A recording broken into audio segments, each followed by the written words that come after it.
तो बच्चों नमस्कार। और मैं अनमोल सर स्वागत करता हूँ आपके अपने प्लेटफॉर्म उत्तराखंड की पाठशाला में बच्चों। तो उत्तराखंड बंद दरोगा की जो तैयारी करने वाले बच्चे हैं, आज के वीडियो में हम देखने वाले हैं मोशन। तो मोशन चैप्टर को हम कवर करने वाले हैं बच्चों। या तो इसके लिए एक ही वीडियो आएगी या 1 से 2 वीडियो लगेंगी इसको कंप्लीट करने में। तो ठीक है बच्चों, टाइटल देखकर आप समझ गए होंगे कि हम मोशन के बारे में आज इस वीडियो में बात करने वाले हैं बच्चों।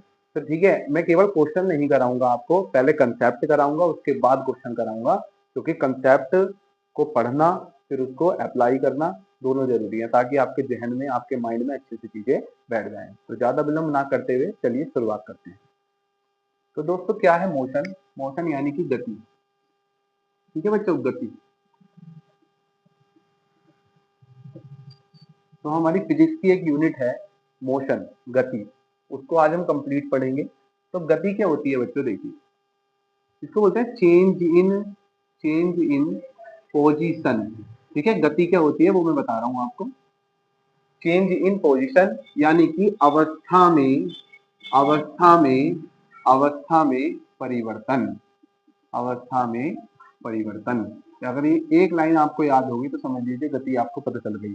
कोई भी ऑब्जेक्ट है, कोई भी बॉडी है, ठीक है, कोई भी वस्तु है, अगर उसकी अवस्था में परिवर्तन होता है समय के साथ साथ, ठीक है, समय के साथ साथ अगर उसकी अवस्था में परिवर्तन होता है तो हम कहते हैं कि वो वस्तु गतिमान है, वो वस्तु गति कर रही है। ठीक है बच्चों, जैसे कि मान लीजिए हम दो तरह की तो ऑब्जेक्ट बता सकते हैं, यानी कि या तो स्थिर होगी, ठीक है, या गतिशील होगी बच्चों। ठीक है, या तो स्थिर होगी या गतिशील होगी। तो गतिशील हम कब कहेंगे कि भैया आप गतिशील हैं? गतिशील हम तब कहेंगे ना जब किसी की अवस्था में, पोजीशन में उसकी चेंज हो रहा होगा। किसके साथ? यहाँ पे मैं लिख देता हूँ समय के साथ। ठीक है, समय के साथ। तो अगर कोई डेफिनेशन लिखना चाहता है गति की, आप समझ गए होंगे, तो वो लिख सकते हैं। मैं बोल रहा हूँ कि समय के साथ किसी वस्तु की अवस्था में परिवर्तन को ही गति कहते हैं। ठीक है, अगर अवस्था में परिवर्तन नहीं हो रहा है उसकी तो हम कहेंगे वो वस्तु स्थिर है। ठीक है, अभी मैं इसका भी लूज सोल बताऊंगा क्या है, लेकिन पहले आप ये समझिए कि गति, मोशन किसे कहते हैं। ठीक है, तो अगर कोई दौड़ रहा है तो आप कैसे कहोगे कि दौड़ रहा है, यहीं पर कोई दौड़ता रहेगा, दौड़ते दौड़ते थोड़ा टाइम आगे चला जाएगा।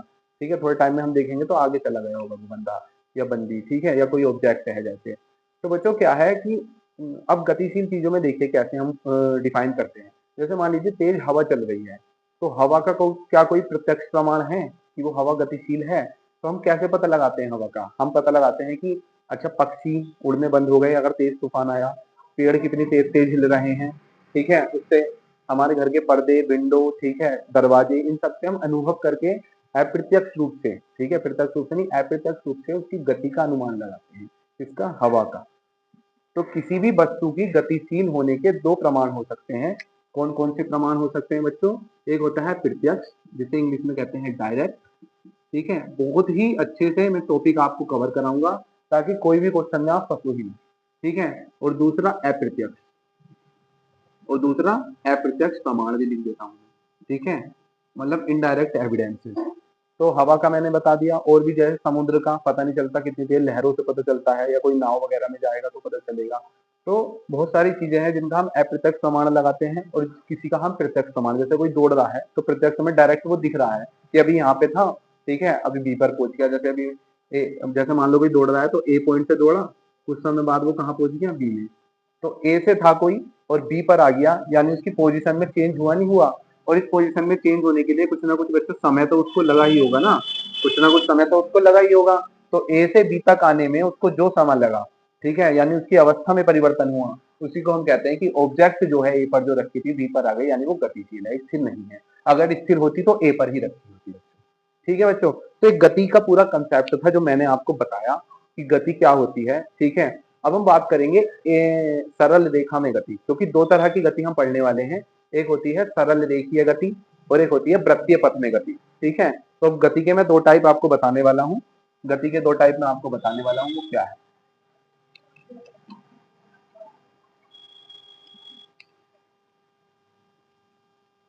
तो गति के दो टाइप में आपको पढ़ेंगे हम इस चैप्टर में कि गति दो तरह की हो सकती है। कौन कौन सी? एक तो होती है सरल रेखा में गति, मोशन इन स्ट्रेट लाइन, या सरल रेखीय गति भी कहते हैं इसको, सरल रेखीय गति। ठीक है, और एक होता है वृत्तीय पथ में गति। यानी मोशन इन सर्कुलर रीजन, वृत्तीय पथ में गति, ठीक है, या वृत्ताकार गति, ठीक है, कुछ भी कह सकते हैं। तो गति बच्चों दो तरह की हम पढ़ेंगे इस चैप्टर में। तो वो गति है सरल रेखा में गति, यानी मोशन इन स्ट्रेट लाइन, और दूसरा वृत्तीय पथ में गति, यानी motion in circular path. Circular path कैसा होता है? ऐसा बच्चों, सर्कुलर पाथ जैसे कि पुलिस कांस्टेबल की तैयारी करने वाले बच्चे हैं, फोर्स लाइन की तैयारी करने वाले बच्चे हैं, आर्मी की तैयारी करने वाले, सर्कुलर पाथ में राउंड लगाते होंगे ना आप ग्राउंड में, तो वही है। सरल रेखा में कैसे दौड़ते हैं? सरल रेखा में सीधे सीधे दौड़ते हैं, और सर्कुलर में कैसे दौड़ते हैं, वृत्त में कैसे दौड़ते हैं, इस तरीके से। तो ये दोनों गति आपस में अलग अलग हैं, इसलिए इनके दो टाइप हैं। पहले हम पढ़ेंगे सरल रेखीय गति, उसके बाद बात करेंगे वृत्तीय पथ में गति, ठीक है बच्चों। तो देखिए अब हम बात कर लेते हैं सरल रेखा में गति की। सरल रेखा में गति की, इस सरल रेखा में गति क्या है, ठीक है। इसमें कुछ वर्ड्स भी हैं, ठीक है, वो भी मैं आपको बताऊंगा। तो सरल रेखा में गति बच्चों क्या होती है? इंग्लिश लिख देते हैं, motion in motion in motion in straight line, motion in straight line बच्चों, ठीक है। अगर मैं सीधे सीधे सीधे सीधे सीधे सीधे जाता जा रहा हूँ, यानी मैं सरल रेखा में गति कर रहा हूँ।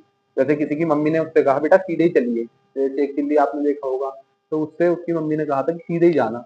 तो अगर वो पेड़ भी आता था तो पेड़ में ठुकता रहता था बार बार, जब तक उससे कोई घूम के नहीं खाएगा। तो एक ही लाइन में सीधे सीधे चलते रहने को कहते हैं सरल रेखा में गति। अब मैं एक डायग्राम बना रहा हूँ, जैसे सपोज ये पॉइंट है ओ, एक पॉइंट है ए, या चलो ए मान लो, एक है बी, और ये है लास्ट सी, ठीक। अब हमने माना कि ये डिस्टेंस भी मैं लिख देता हूँ, जैसे यहाँ से मान लीजिए यहाँ से यहाँ तक की जो डिस्टेंस है वो है 20 किलोमीटर, ठीक है। यहाँ से यहाँ तक की डिस्टेंस है मान लीजिए 30 किलोमीटर, और यहाँ से यहाँ तक की डिस्टेंस मान लीजिए 40 किलोमीटर। यानी टोटल पाथ कितना है? ये टोटल पाथ है बच्चों 20 और 30 कितना हो गया 50, और 40 90, यानी 90 किलोमीटर का ये टोटल पाथ है, ठीक। अब मान लीजिए कोई ऊपर है ऑब्जेक्ट, कोई ऑब्जेक्ट हमारा ऊपर है। ऑब्जेक्ट का मतलब होता है बच्चों वस्तु, बॉडी। तो ऊपर है और वो सी पर चला जाता है, ऊपर है सी पर चला जाता है। तो बताइए उसकी पोजीशन चेंज होगी या नहीं होगी? पहली बात, ठीक है।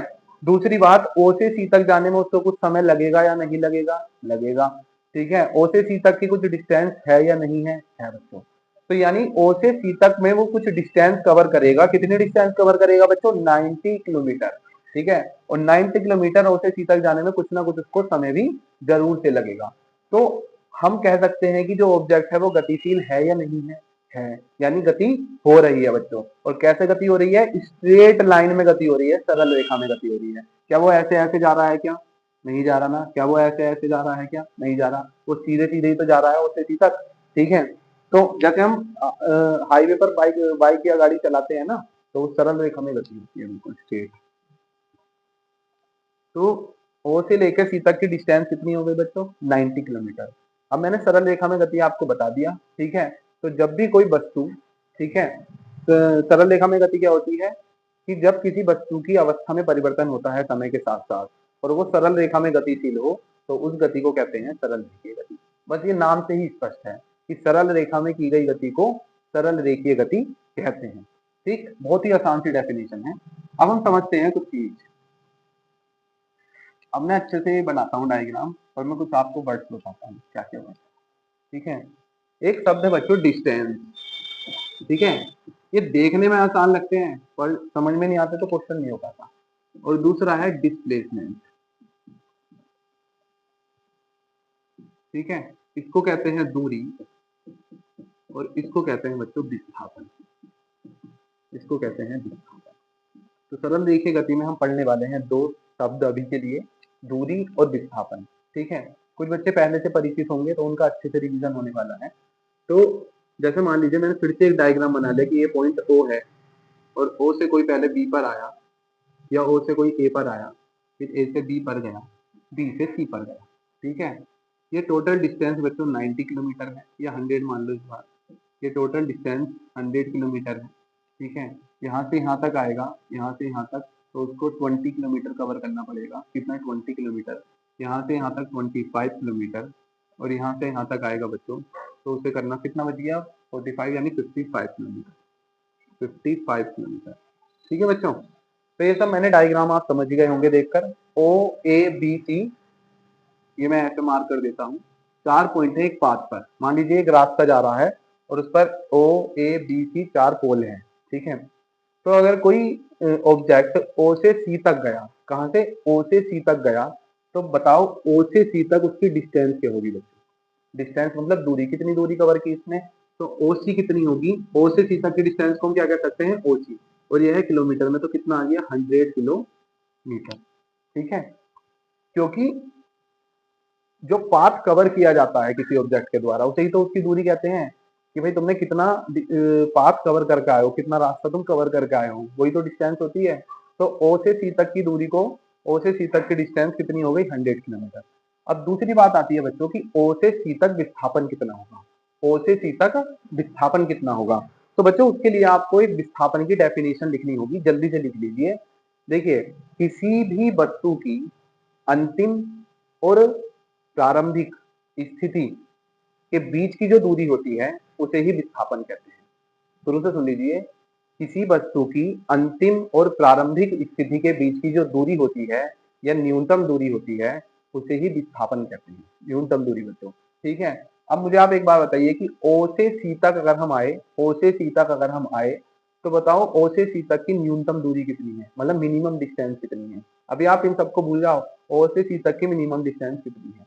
तो ओ से सी तक की मिनिमम डिस्टेंस भी तो बच्चों 100 किलोमीटर ही है ना, ओ से सी तक की। तो ओ सी यानी ये विस्थापन में लिख रहा हूँ ब्रैकेट में, यहाँ पे विस्थापन, ये दूरी लिख दी और ये लिख दिया विस्थापन। अभी देखिए इस टॉपिक में बहुत मजा आने वाला है, बहुत सारे डाउट आपके क्लियर होंगे। विस्थापन, तो ओ से सी तक मैंने विस्थापन आपको बताया। प्रारंभिक स्थिति क्या है, ओ, अंतिम स्थिति क्या है, सी। तो ओ से सी तक की न्यूनतम दूरी यानी इन दोनों पॉइंट्स के बीच की दूरी कितनी है, 100। तो 100 किलोमीटर ही बच्चों क्या होगा इस कंडीशन में विस्थापन होगा। ये केस फर्स्ट हो गया, ठीक। अब हमने क्या करा, हम ओ से सी पर गए, ठीक है, सी से बी पर आ गए। कोई ओ से सी पर गया और वापस से उसका मन करा कि घर चलते हैं यार, ठीक है। मान लीजिए ओ पर उसका घर है, सी पर स्कूल है, तो स्कूल से वो वापस बी पर आया, ठीक है, घर जाते हुए बी पर रुक गया, वो रेस्ट कर रहा है। तो ओ से सी पर गया, सी से बी पर आया। अब बताओ उसने कितनी दूरी, केस 2 में कितनी दूरी उसने तय की होगी इस कंडीशन में, ठीक है। तो दूरी बताओ कमेंट बॉक्स में कितनी की होगी उसने, ठीक। दोबारा से सुन लीजिए, ओ से सी तक गया कोई ऑब्जेक्ट और या कोई बंदा बंदी, और सी से कहां तक आया, बी पर आया। तो बताओ इस कंडीशन में उसने कितनी दूरी तय की गई होगी, ठीक है। बच्चों दूरी जो होती है वो केवल मार्ग की लंबाई होती है, कि कितना मार्ग उसने तय किया। मैंने पहले ही आपको बता दिया, तय किए गए मार्ग की लंबाई को ही क्या कहते हैं, दूरी कहते हैं। तो ओ से सी और सी से बी तक जब वो गया तो बताओ कितनी डिस्टेंस उसने कवर की। यानी पहले वो ओ सी गया, ठीक, और फिर सी से बी पर आया, यानी ओ सी प्लस सी बी, या बी सी भी लिख सकते हैं इसको। तो ओ से सी तक की डिस्टेंस कितनी है बच्चों, वो है 100, और सी से बी तक की डिस्टेंस कितनी है बच्चों, वो है 20, यानी कितना हो गया 120 किलोमीटर। कितना हो गया 120 किलोमीटर, ये डिस्टेंस है बच्चों। अब आ जाइए विस्थापन पर, केस 2 की बात कर रहे हैं हम, केस 2 की। अब आ जाइए विस्थापन पर, ठीक है। बताइए विस्थापन कितना होगा। मैंने विस्थापन की डेफिनेशन आपको लिखवाई थी अभी, कि अंतिम और प्रारंभिक बिंदुओं के बीच की न्यूनतम दूरी। तो बताओ जब ओ से सी पर गया, सी से बी पर आया, तो प्रारंभिक और अंतिम बिंदु कौन सा हुआ बच्चों, प्रारंभिक बिंदु तो ओ ही है, और अंतिम बिंदु सी है क्या, नहीं, बी है, ठीक है। अंतिम बिंदु कौन सा है, बी। तो ओ से बी तक की जरा डिस्टेंस देखना, ओ से बी तक की डिस्टेंस देखना भाई। तो ये हो गई 55 और ये हो गई 25, यानी 55 प्लस 25, यानी ये कितना हो गया बच्चों, 55 में 5 ऐड करेंगे 60, 60 और 20 कितना हो गया 80। तो देखा बच्चों, अब यहाँ से तुम्हें एक कंसेप्ट बता रहा हूँ, वो समझ लेना केस 2 से। केस 2 समझ में आया ना, प्रारंभिक बिंदु ओ था विस्थापन के लिए और अंतिम बिंदु बी था, तो विस्थापन होता है न्यूनतम दूरी। तो ये ओ से बी तक की न्यूनतम दूरी 55 और 25, ठीक है, क्योंकि मैक्सिमम तो इतना है ना जो हमने डिस्टेंस में लिखा है, ये न्यूनतम। अब यहाँ पे कंसेप्ट समझिए आप। देखिए पहले वाले केस में जो दूरी और विस्थापन था वो सेम सेम था, 100 किलोमीटर 100 किलोमीटर। लेकिन सेकंड वाले केस में दूरी तो 120 है बट विस्थापन 80 किलोमीटर है। अब मान लीजिए क्वेश्चन पूछूं मैं अगर आपसे कि क्या दूरी और विस्थापन हमेशा सेम ही रहते हैं क्या, या दूरी और विस्थापन हमेशा सेम ही रहते हैं क्या। तो ऐसा नहीं है बच्चों। क्यों, सेकंड केस आप देख लीजिए। पहले केस में तो आप हवाला दे सकते हैं कि भाई दूरी और विस्थापन सेम सेम है, एक कंडीशन है केवल ऐसी, ठीक है। और दूसरी कंडीशन में दूरी अलग है, विस्थापन अलग। ठीक है बच्चों, दूरी अलग है, विस्थापन अलग है। अब थर्ड केस बनता है, अगर ये सब आपने कर लिया होगा तो थर्ड केस देख लेते हैं हम। थर्ड केस क्या है? थर्ड केस सबसे ज्यादा इंटरेस्टिंग है बच्चों, ठीक है। उसमें एक कंसेप्ट आपको और क्लियर हो जाएगा। थर्ड केस हम देखने जा रहे हैं, कोई ऑब्जेक्ट ओ से चला और ओ पर ही आ गया। एक ऑब्जेक्ट ओ से चला, मतलब मूल बिंदु, प्रारंभिक बिंदु उसका ओ था और एंडिंग पॉइंट भी उसका ए है, तो ओ है सॉरी। तो उस कंडीशन में दूरी बता देंगे बच्चों, एक बार मुझे दूरी बता देंगे। तो ओ से सी तक गया 100 और वापस सी तक आया 100, ठीक है। एक मिनट, इसमें कुछ गड़बड़ है क्या? 55 और 25 कितना हुआ? 80 20 100 सही तो है। तो ओ से ओ तक, ओ से वापस ओ पर, ओ से वापस ओ पर, यानी ओ से पहले सी गया, सी से वापस ओ पर आया। तो बच्चों पहले जब ओ से सी पर जाएगा तो कितनी होगी डिस्टेंस? 100।